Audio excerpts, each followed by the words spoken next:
Let's dive right in because there's a lot to unpack in this episode and I don't want to jinx it. Could this be the return to form for Game of Thrones? Could it even be the best season yet? All jokes aside, this show completely caught me off guard, like discovering your best friend eloped in Vegas while you were none the wiser. If you're new here, this is where we dive deep into the lore, connections, and details you might have missed in A Knight of the Seven Kingdoms. Fair warning, spoilers ahead for everything beyond this first season. Every like, comment, and subscription helps us reach more fans, so if you enjoy this, stick around and hit that subscribe button for Movies and Series Reset. Now, let's talk about Lionel Baratheon and that Maester looming over Dunk like disappointed parents after a night out.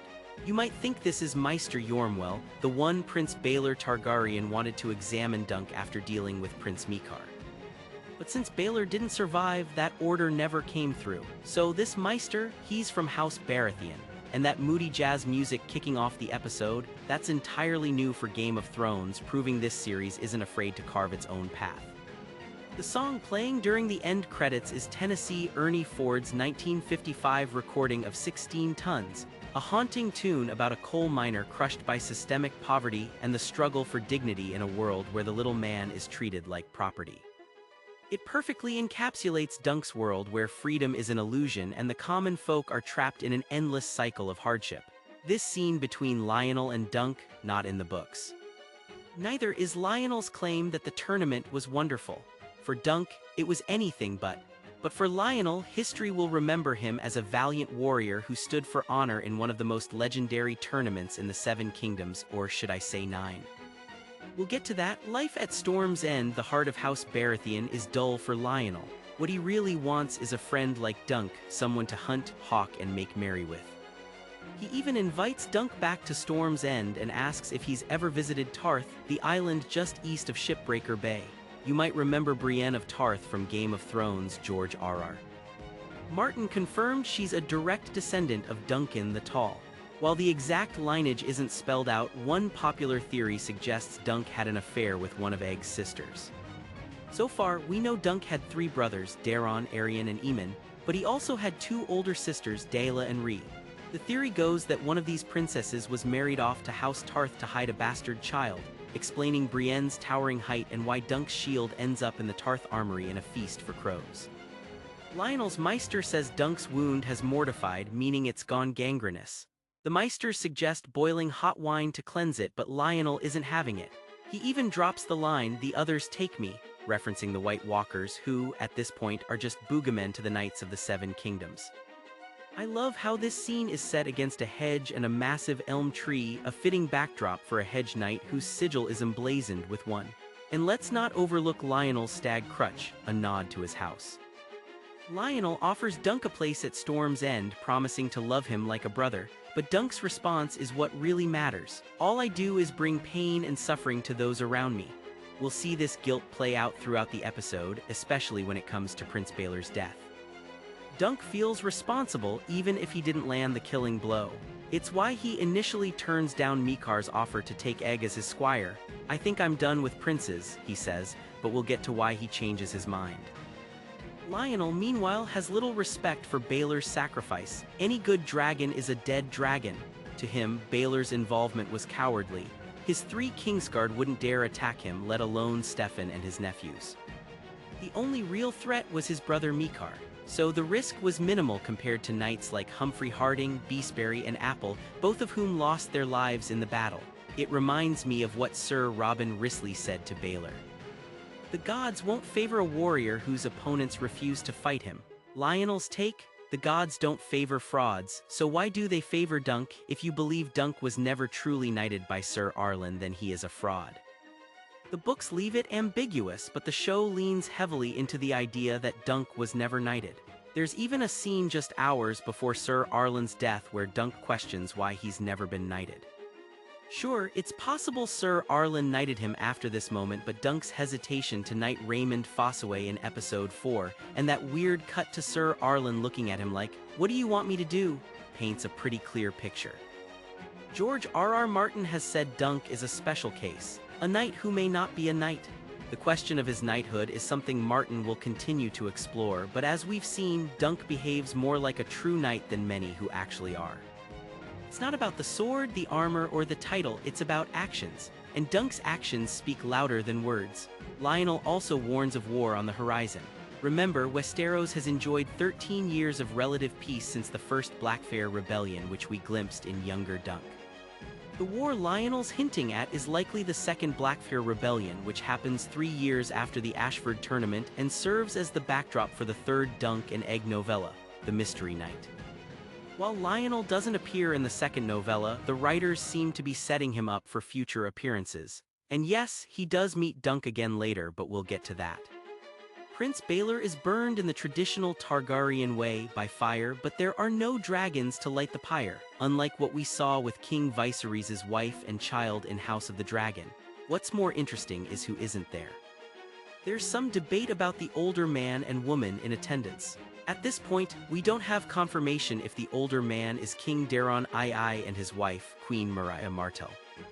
Keep in mind, riding from King's Landing to Ashford could take up to 2 weeks by horse. If it is the king, why aren't Baelor's second son, Matarese, and wife, Jenna Dondarrion, present? They'd presumably be in King's Landing.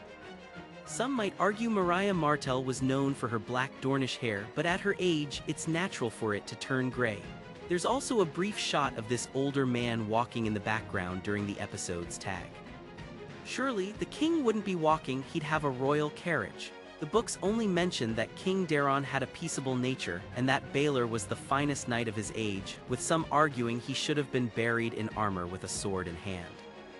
But in the end, Daeron's wishes prevailed. It doesn't specify if those wishes were delivered in person or by Raven.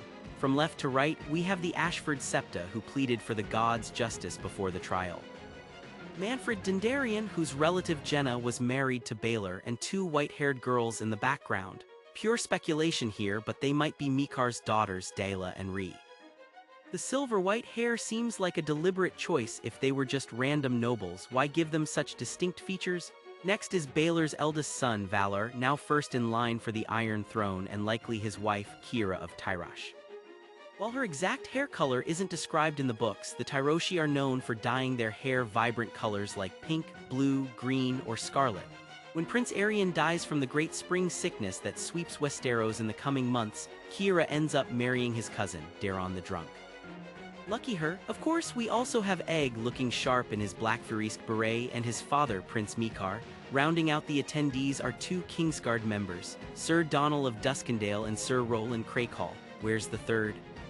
Sir Willem Wilda was carried from the tournament, unable to move, implying he was paralyzed during the Trial of 7. Prince Aerion also isn't there, still recovering from his injuries. In the books, Dunk attends the funeral, but here, the writers have him watching from the cliff below, only coming up after it's over to see the Silent Sisters collecting Baelor's ashes. He has a somber chat with Valar, who makes the heartbreaking observation that not many children bury their fathers. Why did the gods take a man who could have been the greatest king since Aegon the Conqueror, yet spare a lowly hedge knight like Dunk? It's a question Dunk will wrestle with as his journey continues. As the attendees pack up, Dunk gets looks, none of them the hero's welcome he might have expected. As Mikar later points out, Dunk will forever be tied to the death of a prince whose potential was never realized. Our boy Raymond Fossaway, this season's MVP, gives Dunk an incredibly awkward hug.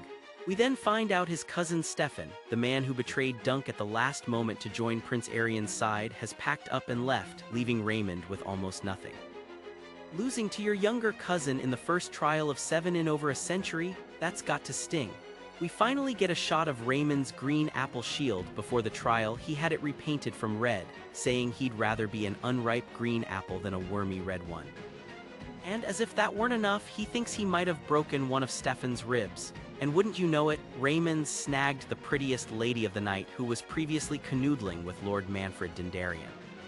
She's only been with Raymond for a few nights, and the fact that she's now with child suggests it's probably not his, more likely Manfred's. If this were Westeros Inquirer, it'd be front-page news.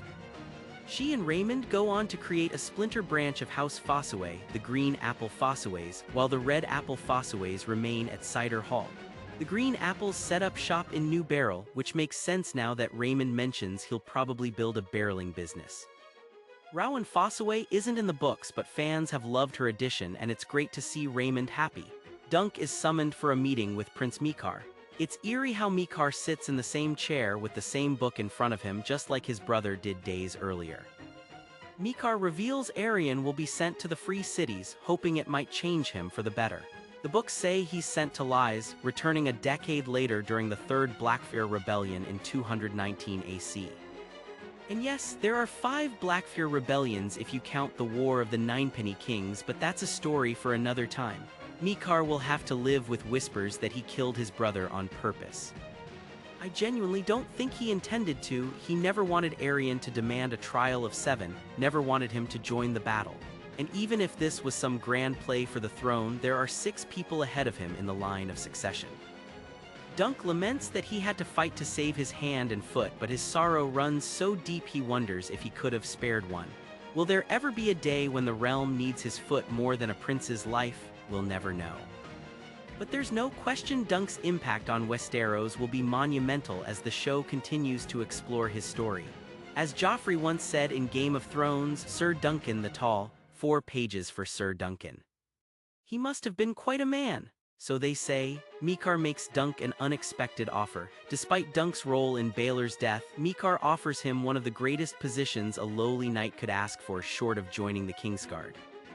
In exchange for taking Egg as his squire and swearing his sword to Mikar, Dunk would get a place at the Targaryen summer home of Summerhall, where he'd train Egg while being taught by the best master satarms in the 7 kingdoms. Dunk was trained by Sir Arlen, but there's still so much for him to learn. But remember what Dunk told Lionel: "All I do is bring pain and suffering to those around me." By refusing Mikar's offer, Dunk believes he's protecting Egg. He's embodying the ideals of a true knight, rejecting coin and prestige to shield the innocent. But here's the twist. Mikar believes the opposite. He thinks Egg needs Dunk's protection. Mikar knows what Egg's life would be like if he stayed.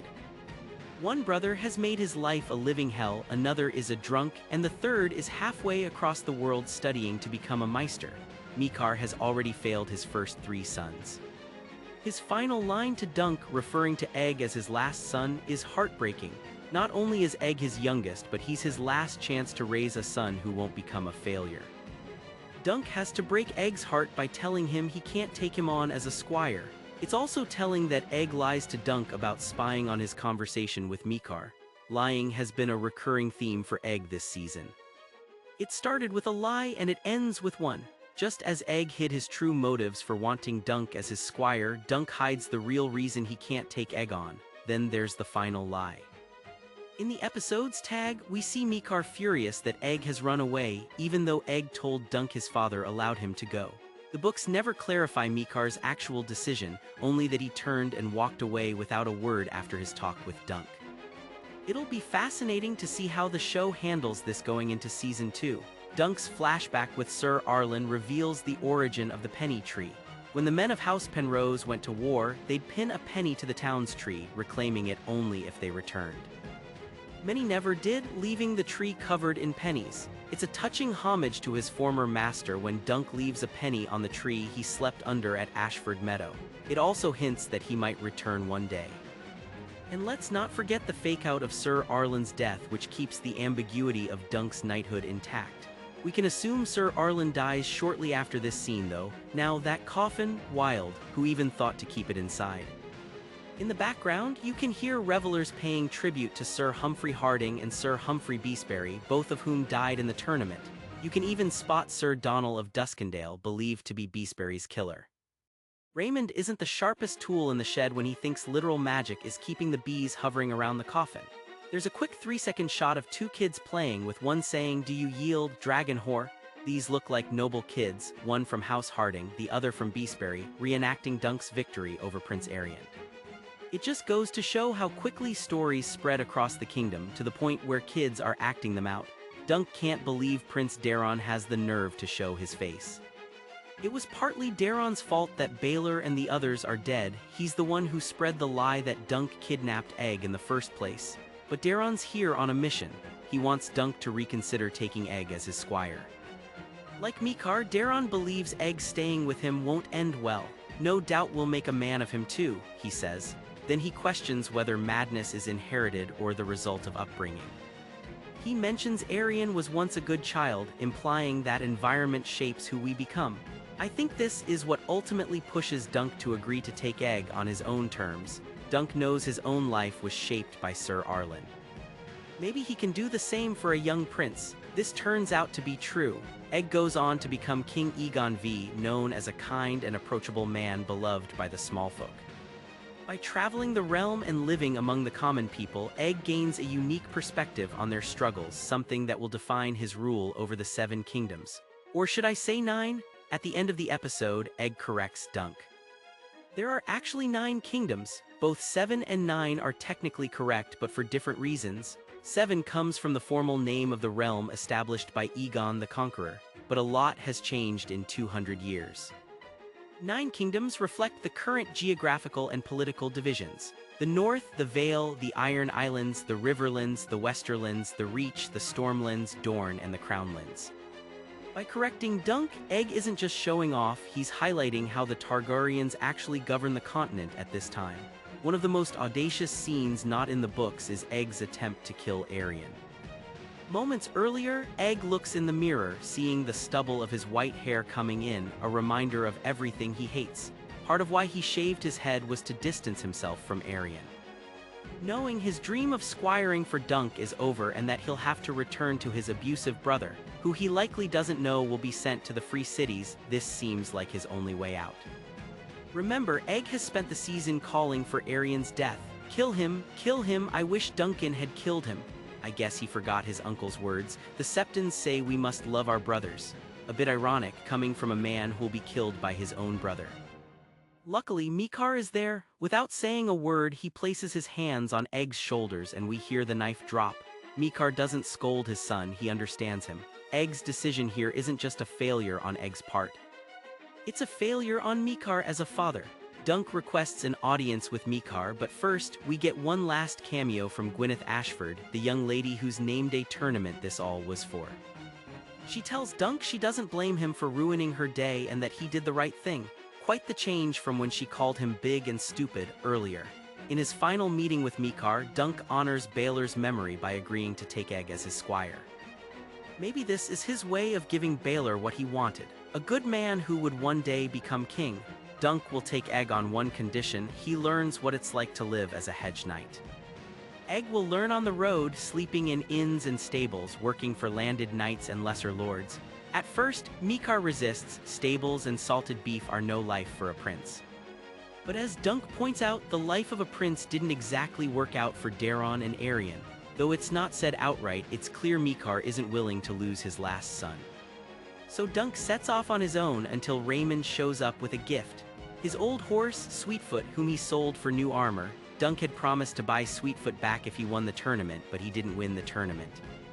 He won the right to keep his hand and foot by winning the Trial of 7. There's no cash prize for that. Dunk comes out of this poorer than when he went in, but Raymond, the absolute legend, buys Sweetfoot back for him. In the end, though, Dunk gives Sweetfoot to Raymond, saying life on an orchard will be better for her. Raymond even feeds her a green apple. He also brings news. Lionel wants Dunk as his stag, essentially in his service at Storm's End. Dunk rejects this, which made me think of Lionel's earlier line, "I'll hate you like a brother." In the world of ice and fire, we learn that Duncan the Tall eventually faces Lionel in a trial by combat. This happens when Egg, now King Egon V, has his son Prince Duncan Targaryen break his betrothal to Lionel's daughter to marry Jenny of Oldstones.